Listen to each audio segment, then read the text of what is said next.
E ben ritrovati e benvenuti in questo nido dedicato a genitori e figli. Sappiamo che durante la pubertà, quel periodo di cambiamenti fisici che va dagli 11 ai 18 anni per le donne, mentre dai 14 ai 21 per gli uomini, il mondo dei sentimenti cambia e talvolta sono proprio i ragazzi a non capirsi. Ne voglio parlare con il dottor Aldo Scabar, dirigente medico di neuropsichiatria infantile del Burlo Garofalo di Trieste. Benvenuto. Buongiorno, bentrovata e un saluto a tutti i telespettatori. Grazie, benvenuto a lei. Dottor Scabar, molte volte i genitori si trovano di fronte a degli scatti proprio d'ira dei propri figli, di questi ragazzi.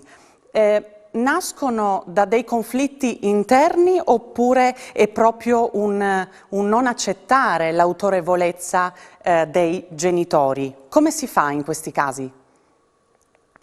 Il periodo dell'adolescenza è di per sé un periodo di rottura, è un periodo di crescita, ma è anche un periodo in cui la persona fa un salto importante nella costruzione della propria identità. Sappiamo dagli studi di Erik Erikson e di tanti altri autori che ad un certo punto diventa la situazione di bambino dell'essere umano diventa stretta, ci sono dei fattori ormonali, ci sono dei fattori di crescita per cui i ragazzi di per sé mettono in crisi il sistema in cui sono vissuti e devono organizzare una propria identità, una propria individualità, cioè devono sentirsi comunque delle persone uniche e vivere sinceramente la propria essenza. Molti sistemi attraverso i quali l'adolescente cresce. Uno di questi sistemi è opporsi, cioè di criticare il sistema in cui si è trovato. Direi che questo è un aspetto fisiologico che c'è non soltanto negli esseri umani, ma anche negli animali. Adesso non voglio entrare nello specifico perché non abbiamo tanto tempo, ma è una cosa normale che l'adolescente ad un certo punto si ribelli, che critichi. E ovviamente l'adulto difficilmente è sempre all'altezza per rispondere, ma deve fare del proprio meglio. Che cosa avviene nel cervello dell'adolescente e ci sono delle differenze tra quello femminile e quello maschile? Allora, le differenze tra cervello maschile e femminile, cioè lo studio delle differenze è un argomento vastissimo dove bisogna stare molto attenti a quali sono le differenze legate effettivamente a fattori ormonali e strutturali. Sappiamo che gli ormoni differenziano molto il cervello soprattutto a livello del sistema limbico, che è il sistema delle emozioni. Però dobbiamo tenere presente che anche la storia diciamo, favorisce una serie di stereotipi, cioè le donne sarebbero più portate per certe cose, gli uomini per le altre. Sono argomenti così che vanno valutati attentamente, non bisogna fossilizzarsi.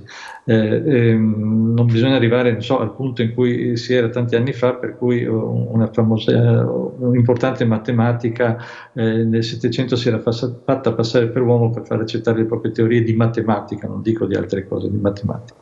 Ma comunque, a parte queste differenze, in cui alcune conosciamo esattamente le caratteristiche, di altre molto meno, direi che il cervello dell'adolescente cambia in base alle spinte ormonali e cambia in una maniera asimmetrica, ovvero le zone, cioè il sistema limbico, che sono le aree del cervello dove ci sono gli aspetti emozionali e gli aspetti di memoria, maturano molto, quindi l'adolescente ha una grossa tensione emotiva e d'altra parte non sono ancora maturate, come ci insegna il libro di Gide, The Amazing Adolescent Brain, le aree di controllo, le aree prefrontali, quelle che, diciamo, i freni inibitori, diciamo, che non sono ancora tanto evolute.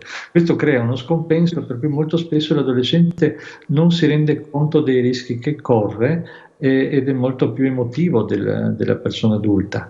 Queste sono sostanzialmente le modificazioni che avvengono. Tra le emozioni ci possono essere anche la tendenza a una certa aggressività, come anche una tendenza a slanci emotivi, come dire, positivi, che magari le persone più in età vivono con un po' di sospetto. L'adolescente diciamo che è più puro, ecco. Sì. Dottor Scabar, io ci tengo sempre a dirlo, ognuno ha la propria storia, ha la propria vita, ma quanto conta il contesto sociale e familiare dove un bambino e ragazzo cresce? Il contesto conta moltissimo, anche se io sono sempre affascinato dagli aspetti di predisposizione genetica, perché sappiamo che per alcuni disturbi come l'autismo o il disturbo dell'attenzione con iperattività, per i quali le cause esterne avevano molta più importanza, non so, 30 anni fa rispetto ad oggi, quando sappiamo che le influenze genetiche sono importanti. Quindi, nonostante queste influenze genetiche siano veramente molto importanti, l'ambiente è dirimente, perché l'essere umano ci pone delle sfide, l'adolescente cosiddetto difficile ci può porre delle sfide, ma è molto importante il modo in cui queste sfide vengono raccolte e vengono gestite dai genitori. È normale che i genitori entrino in crisi, e io dico sempre ai genitori che la loro professione è la più difficile professione del mondo, ed è anche vero che l'adolescente ci tiene un po' a mettere in crisi il genitore, perché deve sentirsi importante, quindi se viene trattato con sufficienza reagirà sicuramente male. Questo stiamo parlando di un ambiente ideale in cui immaginiamo più o meno una famiglia con delle possibilità economiche sufficienti, però dobbiamo pensare anche che ci sono tanti adolescenti che noi purtroppo vediamo che sono sradicati dal loro ambiente dove sono nati, oppure che hanno subito gravissime privazioni, oppure in cui ci sono dei conflitti importanti tra i genitori e loro insomma, ci vanno di mezzo. Quindi è molto importante l'ambiente deve essere in qualche modo supportivo, ovvero l'adolescente può anche immaginare che il genitore sia una specie di nemico da affrontare, però sa anche che sotto sotto questo nemico non gli farà mai veramente del male e sarà sempre a sua disposizione nel momento in cui lui ne avrà bisogno. Bisogna essere, bisogna essere adatti a questo ruolo, all'altezza del ruolo, volevo dire, ecco. Dottore, prima di andare in pubblicità, ci sono dei momenti in cui proprio gli adolescenti, i bambini perdono il controllo. Cosa consiglia lei al genitore? Come si interviene in quel momento lì, quando proprio siamo proprio in una situazione così disperata? Allora, io mi occupo spesso purtroppo di ragazzi che hanno delle difficoltà, quindi faccio un po' di fatica a tornare all'adolescenza fisiologica, ma anche l'adolescenza fisiologica, insisto, è un periodo di contrasti. Il genitore non deve rinunciare alle proprie convinzioni. E quello che dico sempre ai genitori, non deve giustificarsi nei confronti dell'adolescente, che lo attaccherà sempre sui suoi lati deboli, che tutti abbiamo naturalmente. Non deve drammatizzare, non deve offendersi e deve cercare di capire se questo ragazzo o questa ragazza ha fiducia in qualcuno. Può darsi che in quel momento la fiducia nei confronti dei genitori sia sospesa, ma è molto importante sapere che l'adolescente ha fiducia in alcune persone, e l'altra cosa che il genitore deve fare è ovviamente avere fiducia nelle possibilità dell'adolescente, intervenire anche in maniera severa quando serve. Cosa vuol dire? Cosa vuol dire intervenire in maniera severa? Beh, non fare il cosiddetto amico dell'adolescente o mettersi sullo stesso piano, perché di fatto non è così. L'adolescente è il primo elemento della coppia, genitori e figli, che sa benissimo che il genitore ha delle possibilità, ha dei ruoli che sono diversi dai suoi. Altrimenti, se fosse un coetaneo, non lo considererebbe così importante. Molte volte... Dica. È uno specchio in cui riflettersi, oppure è un punto da criticare, un elemento da criticare, ma è una persona importante il genitore per l'adolescente. Non bisogna farsi fuorviare dagli adolescenti che dicono io con te non ci parlo, tu per me non sei importante, non esiste. Quindi il genitore deve essere convinto e non discostarsi dalle proprie decisioni o proprie scelte, questo dice lei? Sì, dico anche questo, una delle domande che faccio più frequentemente agli adolescenti in crisi è: di chi ti stai fidando? Se l'adolescente mi dice non mi fido di nessuno, sono molto più preoccupato. Se invece mi dice non mi fido dei miei genitori, ma mi fido, non so, del nonno, mi fido di un determinato mio amico, so che da lì si può partire e si possono costruire delle cose. Insomma, ecco. L'adolescente Che segnale è quando l'adolescente dice non mi fido di nessuno? Che cosa significa? significa che nella crisi adolescenziale quell'adolescente è ancora più in crisi perché non sa bene da dove cominciare per strutturare la propria identità.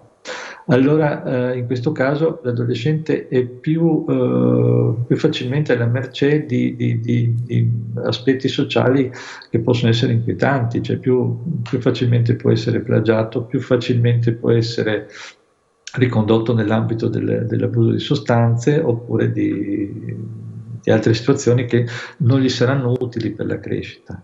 Ecco, noi abbiamo la pretesa di sapere cosa sarà utile per la crescita dei nostri figli, questo forse non è sempre vero, però possiamo almeno cercare di dare sinceramente e onestamente il massimo che vorremmo dare ai nostri figli. Insomma, tra queste cose ci vuole anche un grado di severità e un grado di controllo, non si può permettere di fare qualsiasi cosa. Quando io scopro che a un adolescente viene permesso stare per tutta la notte al computer con i videogiochi e che i genitori hanno paura di bloccare il wifi perché altrimenti il ragazzo ha delle reazioni spropositate, penso che in quel caso si debba in qualche modo intervenire. Adesso forse qui non siamo nella sede giusta per parlare di cosa si fa in questi casi, insomma, però quello sì che è un segno d'allarme. Ma ne parliamo subito dopo la pubblicità. Restate qui con noi, tematica molto interessante. A fra poco.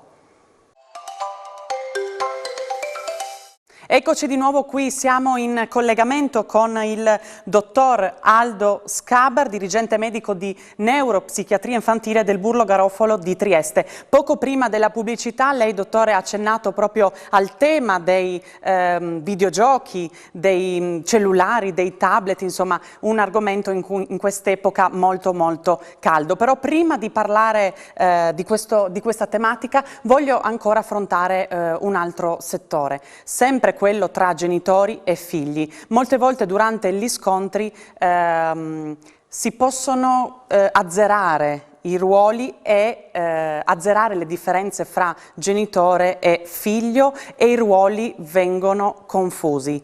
Come ci si comporta in questi casi?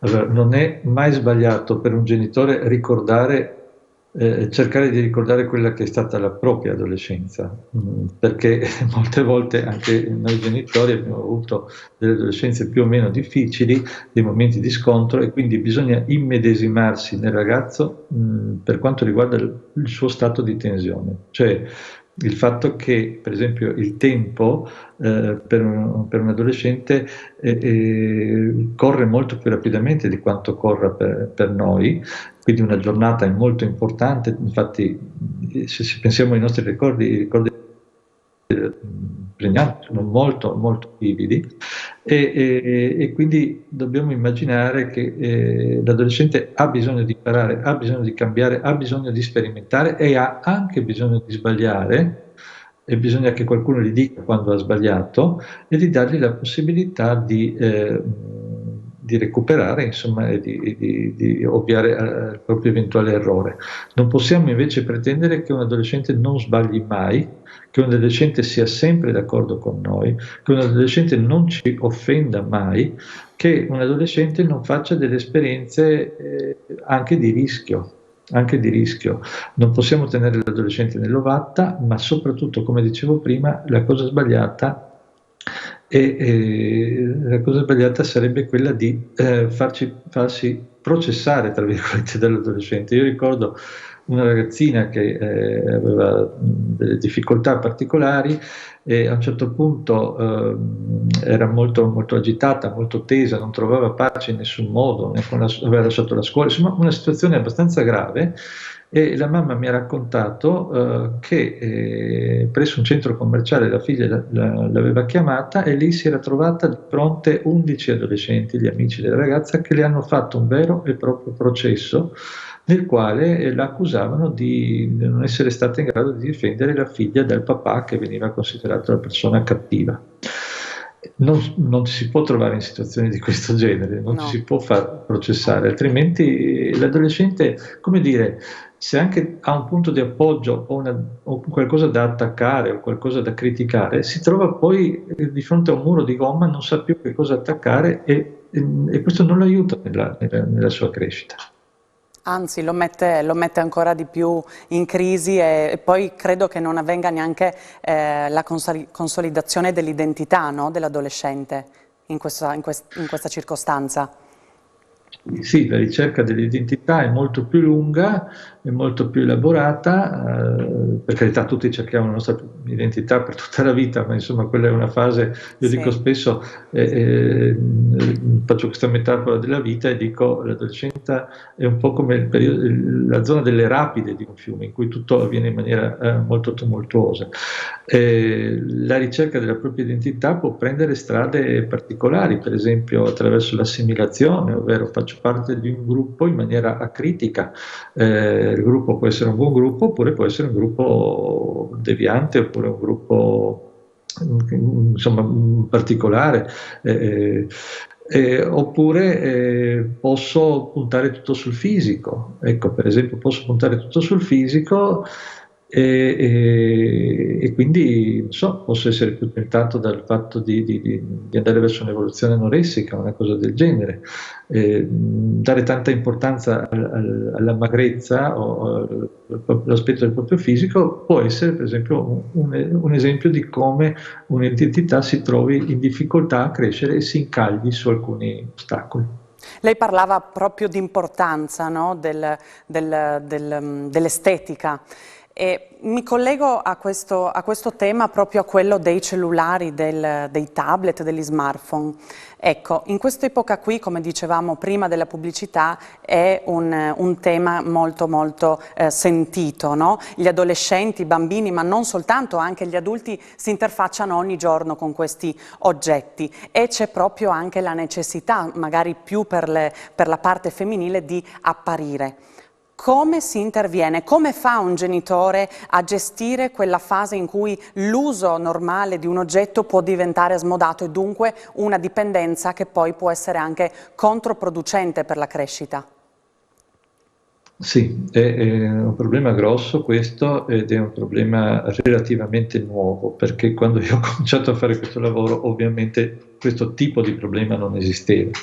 C'erano però ovviamente disturbi di tipo anoressico ed altre situazioni che ci sono sempre state, perché l'adolescente ha buon gioco ad investire tanto sull'aspetto fisico, è vigoroso, è sano e soprattutto si confronta molto con i coetanei.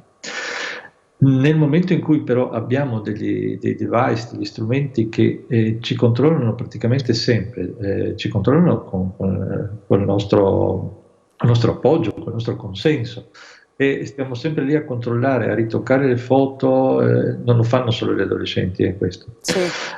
Diventa uno stress molto molto importante e devo anche dire che la società spesso si approfitta di queste cose perché cerca il senso del tenere un ragazzo sul cellulare è quello in qualche modo di assorbirlo, di attirarlo e di fargli fare quello al posto di altre cose, insomma. Quindi praticamente le spinte anche sociali, i canoni sociali vengono continuamente ripetuti, c'è molto meno rispetto per l'individualità della persona, perché le persone non dovrebbero essere tutte uguali come quel determinato attore o come quel determinato personaggio o come quel determinato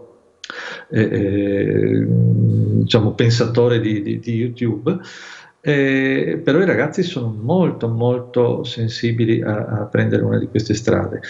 Cosa bisogna fare? Da una parte bisogna ad un certo punto limitare l'uso dei device a un certo numero di ore al giorno. Non è possibile che uno stia sempre lì, che non possa fare nient'altro perché sta attaccato lì al telefonino o al tablet o al computer continuamente, o non possa parlare con le altre persone perché deve continuamente vedere il tablet. Dunque il genitore deve dire oggi puoi utilizzare il telefonino tot tempo, così dice lei.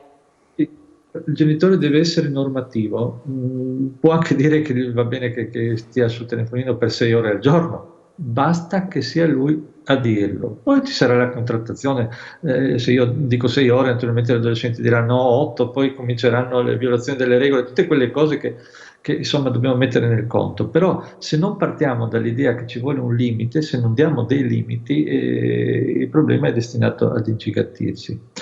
Questo è un aspetto. L'altro aspetto importante, non voglio abusare del suo tempo, ma l'altro aspetto importante è che quando si fa una cosa non se ne fa un'altra, ovvero la persona che è sempre attaccata al telefonino, che sta in camera sua a fare i videogiochi, non sta facendo tutta un'altra serie di esperienze che in realtà potrebbe fare, esperienze sportive, esperienze di socializzazione, tante esperienze che potrebbero invece essere molto utili per la crescita della sua identità. Quindi il genitore deve Ovviamente, pensare in questo momento mio figlio si sta privando di fare un'altra cosa più costruttiva, in questo senso, dice. esatto, esatto, e questo è stato ovviamente particolarmente difficile da fare nel periodo del lockdown, dove non c'erano queste possibilità. E quindi gestire il tempo, il genitore deve saper gestire il tempo, tot tempo oggi, in modo tale che poi anche si assuma, fra virgolette, la responsabilità dell'uso che fa il proprio figlio di questi strumenti digitali. Deve passare sopra l'accusa che gli verrà rivolta di essere l'organizzatore del tempo, di essere un cerbero che non gli permette, ti toglie la libertà, tutto quello che vogliamo, tutte queste tra virgolette fesserie che l'adolescente tirerà fuori. La cosa importante è perché lo si fa per permettere all'adolescente di fare gli altri tipi di esperienze. Ecco, e bisogna sempre mantenere fiducia nelle sue capacità e non prenderlo alla lettera. Dottor Scabar, si parla anche di pubertà precoce. Che cos'è e come si devono relazionare i genitori? La pubertà precoce in realtà è una situazione medica, una situazione clinica, Sì. è una situazione che conoscono forse meglio, cioè sicuramente meglio gli endocrinologi di quanto possa conoscerlo io che sono solo un neurologo, un neuropsichiatra. Però la pubertà precoce è una situazione in cui la pubertà praticamente scatta, le modificazioni ormonali scattano prima del tempo. Prima del tempo significa prima degli 8 anni per le bambine e prima dei 9 anni per i maschietti. La vera pubertà precoce è una malattia appunto, ed è una situazione molto rara che interessa una bambina su 5.000 e forse un numero inferiore di 10 volte per quanto riguarda i maschietti. È una situazione che richiede delle valutazioni mediche, capire come mai c'è questo scatto, come mai praticamente cresce il seno, compare la peluria pubica in bambini che sono ancora troppo piccoli, e le cause non si sanno, potrebbero essere molteplici, non è il mio campo, quindi vado cauto su questo. Ci sono dei fattori, diciamo, psicosociali, le società cambiano, per esempio la prima mestruazione 150 anni fa avveniva in media tra i 16 e i 17 anni, adesso avviene a 12 anni e mezzo, quindi questo dipende un po' dallo stato di salute e da come va l'ambito sociale. Poi l'altra cosa che può dipendere, la pubertà precoce può essere favorita da un brusco aumento di peso, non soltanto dal peso aumentato, dall'obesità, dal sovrappeso, che sicuramente è un fattore favorente, ma poi, a cui bisogna fare ovviamente attenzione, ma anche il passaggio di peso. Tanto è vero che tra le bambine che sono state adottate, spesso al rapido cambiamento di peso che segue a uno stato nutrizionale diverso, questo può favorire la pubertà precoce. L'altra cosa importante che ho trovato in letteratura è che rapidamente che dobbiamo andare a chiudere. Mi dispiace farla essere sintetico. Voglio dire soltanto che durante il lockdown è raddoppiato il numero delle pubertà precoci e ancora non si sa bene il perché. Ok, quindi è una cosa che bisogna un attimo approfondire e capire proprio la motivazione. Va bene, Esatto. dottor Scabar, io la ringrazio per essere stato qui con noi, ringrazio anche voi per averci seguito, mi raccomando, se avete perso qualche puntata le trovate tutte su YouTube, Cocco di Mamma, e noi ci vediamo la prossima settimana.